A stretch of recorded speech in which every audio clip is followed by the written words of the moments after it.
Ang karagatan ay biyaya ng may kapal. Dapat nating pangalagaan ang ganda ng likas na yamang tubig para sa ikabubuti natin at sa mga susunod pang henerasyon.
Inilalarawan dito ang napakaganda at nakakamanghang iba't ibang uri ng mga lamang dagat. Ngunit sa hindi inaasahan, ang mga tao ay hindi nakokontento at sila'y nagiging makasarili at inaabuso ang likas na yaman sa pamamagitan ng paggamit ng iligal na dinamita.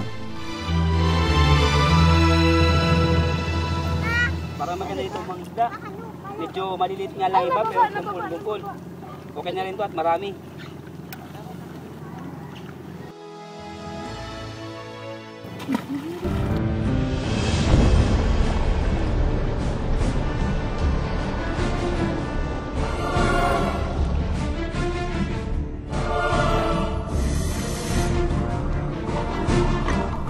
Ito ang kwento ng isang mangingisda na si Goyo. Pangingisda ang naturang pamumuhay ng mga tao dito, kabilang na si Goyo. Uy Mari, andyan na si Goyo. Tara, bili tayo ng isda. O sige. Pabili naman ng isda. Galonggong sa akin, 2 kilo. Sige ba? Dagan mo yung malalaki naman. Oh, 2 kilo na yan. Oh, ito. Dagdag ko. Bakit alilit naman ng isda mo? Hindi naman to galonggong eh. Dilis ko eh. Okay na yan. Kahit maliit, Oh, ito na bayad ko. kahit maliit, 1 kutsara pa naman yan ng kanin eh. Sa susunod Lagyan mo ng kamatis, suka, gaya ng mukha mong maasim. Che, sa susunod dagdagan mo naman ang aking isda. Oo, una, sige na. Dilit eh. Ayun. Ate, nandiyan na po si Kuya Goyo. Mukhang marami po siyang nahuling isda. Tara po, bili tayo. O sige, teka lang. Tapusin ko lang itong linuluto ko at samahan kita papunta sa Pangpang. Sige. So much to do, but the whole day through I'm thinking about tonight. Uy, Lena, pabula. Mukhang marami kang nahuli ngayon isda ha. Di naman. Pabilan mo nga kami ng 1 kilo. Sige ba? This time I've got it right. The sense of you stays with me, sweetness that you give me.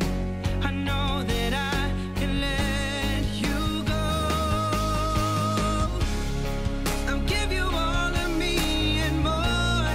And though you've heard it all before, I fall into your eyes, and then I believe in love again. Ito, Nena, dagdag ko.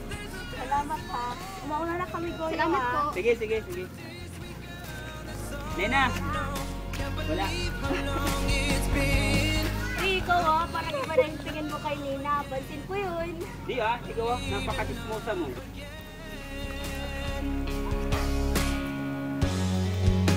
I call you up just to hear your voice. Malilisan nga itong bangka ni Kuya.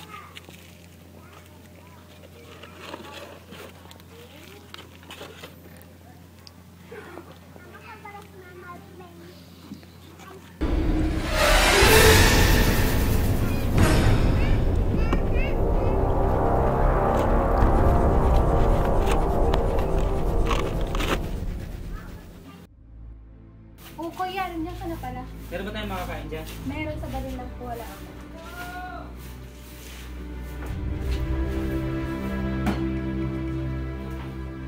Kuya, may nakita ako sa bangka mo. Bakit ka doon gumagamit ng dinamita? Hindi mo ba alam, paunti-unti mong sinisira ang ilalim ng karagatan sa ginagawa mong yan? Baka dumating ang araw, wala ka nang makuha ang isda sa ginagawa mo yan. Teka, ba't ka ba nakikialam? Hindi mo ba alam? Dahil dyan kung ba tayo kumakain. Wala na ako ng gana. Naitigil mo na yan. Baka mapahama ka sa ginagawa mong yan, kuya. Yes na nga ako. Punta kami nila nila ng bayan sa Makalawa. Ano, sasama ka? Sige, sasama ako. Ano ba yan? Una na kami. Punta na kami sa bayan nila nila. Sige.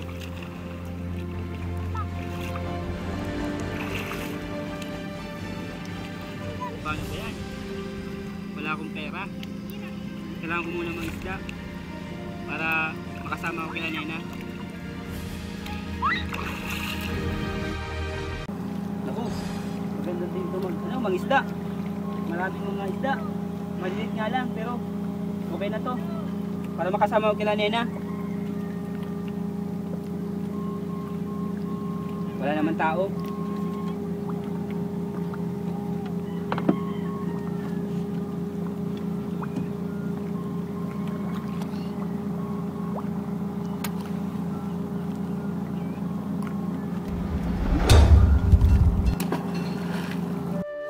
Ako po si Goyo.